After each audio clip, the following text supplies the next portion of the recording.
Täna oleme tulnud Pirita terviserajale. Rajavalutaja on juba teist päeva käimas. Inimesed üle Eesti on erinevatel radadel kevadist jooksuvormi ette valmistamas. Et juba varsti erinevatel spordivõistlustel väljas olla. Ja täna oleme rajalt tabanud Eesti suurimate jooksuvõistluste peakorraldaja Mati Lillialliku, kes on tegemas vist oma tavapärast trenni või... Tere, Mati! Tere! Mati, räägi, et sina korraldad suuri jookse, aga kui palju sa ise igapäevaselt jooksmas käid?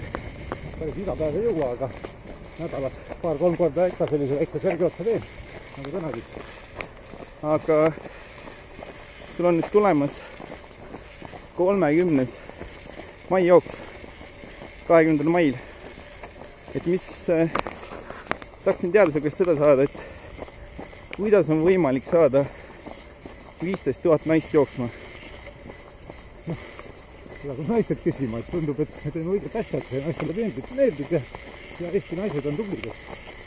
Jooksustatistika räägib ju seda, et Eesti suurematel jooksuüritustel isegi kuni 60% osavõtjatest on naised. Naised teevad meestele silmad ette sellest. Ja nad väärivad sellist tublit üritust, nagu mai jooks on. Kas sel aastal on mai jooksul midagi teistmoodi või nii uuendus? Uuendus on oma jagu, kuna 30 kordne juubeli jooks. Näiteks kõik lõpetajad. Hoolimata sellest, kas jooksevad, kõnnivad keppeidega, saavad omale puhke juubelimedali. Ja lisaks on juubeliprogramm meil kavas. Seda nii kontserdilavalt kui siis oleme mõelnud ka sportliku programmi peale lisaks veel jooksmisele ja käimisele, et meil hommik algab kohe My Fitnessi trenni hommikuga. Juba hommikul kella 10. Ongi, kui mai jooksu stardid algavad kella 1 päeval, siis kella 10-12 on My Fitnessi treenerite eestvedamise võimalik teha selline erinevates stiilides trenni veel. Et vastas tulve, et on täiesti tasuta. Nii et selline mõnus programm saab mai jooksul olema.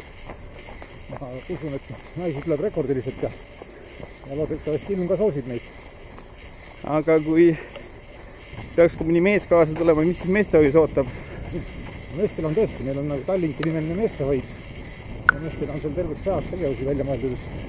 Nii sportlikke kui lihtsalt kaaselamisvõimalusi ja kuna meestehoid on sel aastal esmakordselt täiesti finisti sektori ääres, siis on väga vahva seal naistele kaasa elada, et soovitan kindlasti meestel ka kohale tulla.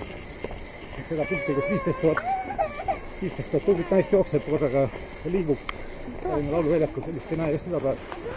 Aga naised saunas rääkisid, et üsna tihti on nii, et pärast mai jooksu ütlevad nad omavahel, et selle aasta võistlus on tehtud, et järgmine aasta jälle siis. Kas see vastab tõele või? Ma ei tea, ei ole naistega saunas käinud koos, aga mulle tundub küll, et naistele see asi läheb korda ja see on ühistegemise rõõm, nagu tundub, et on mis asjal pinget hoiab üleval ja tullakse ikka jälle järgmine aasta ka. Aga kas oled sa märganud ka, et on hästi palju regulaarseid liikujaid või on siis Vati, kas sa ei jõua järgi äkki? Jõuan. Ei ole probleemi, ma olen siis mööda pannud. Aga kas oled sa märganud, et kas on liikumine muutunud regulaarsemaks või ongi siis ikkagi see, et üks äge võistlus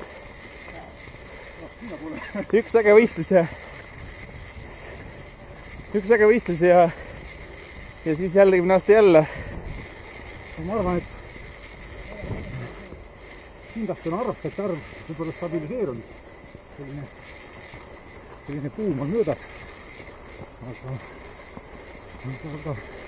ma arvan, selline kuldne keskmine on nagu stabiilseks saanud ja mõõdukas tõus jätkub, ma arvan.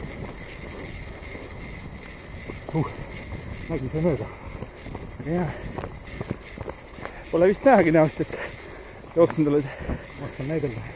Kui videost on igast lisada, elagu Mati! Kes see on seal? Oh, jaa, endine olümpial.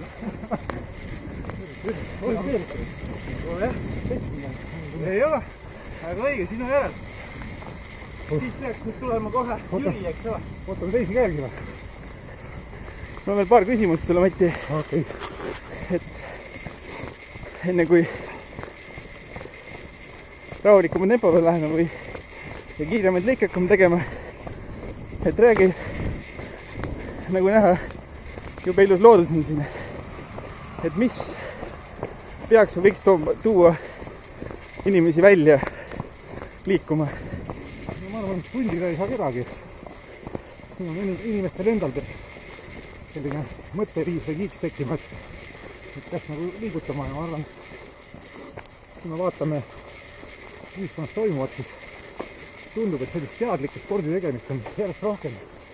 Aga noh, murekohad on siin ka, et võib-olla see nutipõlvkond ja noorem põlvkond ei taha võib-olla nii regulaarselt liigutada, just massiliselt, aga ma arvan, see on väga palju kinni vanematest ja perest, et tuleb luua ise eeskujusid ja parim eeskuju selleks on minu pärast kas või koos perega või koos sõpradega rahvaspordiüritusele välja minna, et hakata kas või sellest pihta ja siis sellest ajendina juba siis iga nädalaselt või igapäevaselt trenni tegema hakata. Aga sügisel on siis Baltikumi suurim jooksupidu, Tallinna maraton. Kas sel aastal on miskit teistmoodi? On ilm ikka sama hea? No loodetavasti. Jätkame ikka 3-päevase festivalina. Reedene päev on siis selline sissejuhatus Welcome Run Nike'i noortejooksu näol. Laupäeval on lastejooksud kavas ja traditsiooniline 10 kildi sügisjooks. Pühapäev on siis pikamaameeste ja naiste päev, et kui on maraton ja poolmaraton, siis ootame loomulikult huvilisi väga palju osalema. Praegune registreerimisdünaamika räägib seda, et suure tõenäosusega on läbi aegade suurim välismaalastest osavõitjaskond tulemas Eestisse.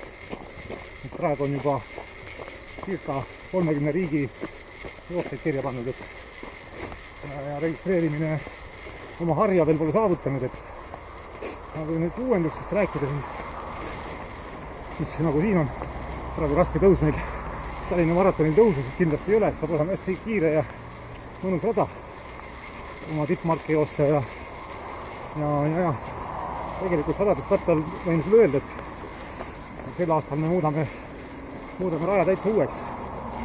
Aga siinkohal jutt lõpeb sellest, et jälgige reklaami, et niipea kui kooskõlastused meil on käes, anname teada avalikkusele sellest, milline rada hakkab olema. Aga sel aastal on ka avatud treeningud homme Järve terviserajal. Et kuidas seal osalemine praegu on ja kas plaanite seda suvemana teha äkki? Siin on jah, koostöös jooksupartneri klubiga seda asja veame, et praegu on suund võetud sellele, et just sellist laia harrastajaskonda harida, et need, kes 10 kilomeetrit omal eesmärgiks seavad, mitte maratoni, et just selline kaader kokku ajada. Ja huvi on suur. Aga no loomulikult võiks huvi veel suurem olla ja selline teadlik valmistumine ei tee paha. Ei pea alati ju jooksule tulles alles jooksma hakkama, võid ju mõned kuud varem alustada. Siis on nagu lõbusam võistelda ka. Aga mida sina arvad tänasest jooksutempost? Täna sa valisid hea trajektoori mulle, ma tavaliselt sellist tõuse ei võta. Ma olen selline rahuliku tempo ja mõnus kulgeja selline. Mul ei ole see tulemus nii tähtis. Aga kas sa arvad, et tänane tempo peaks nüüd alustama rahulikumalt? Mulle sobi ju maha jääda sinust. Aga mis seal ikka? Meie jooks jätkub. Matile tervist. Ja 20 mai jooksul kõik naised on oodatud. Mati on väga heas vormis. Mina hingeldan oluliselt rohkem. Ja meie trenn jätkub. Aitäh, Mati! Aitäh!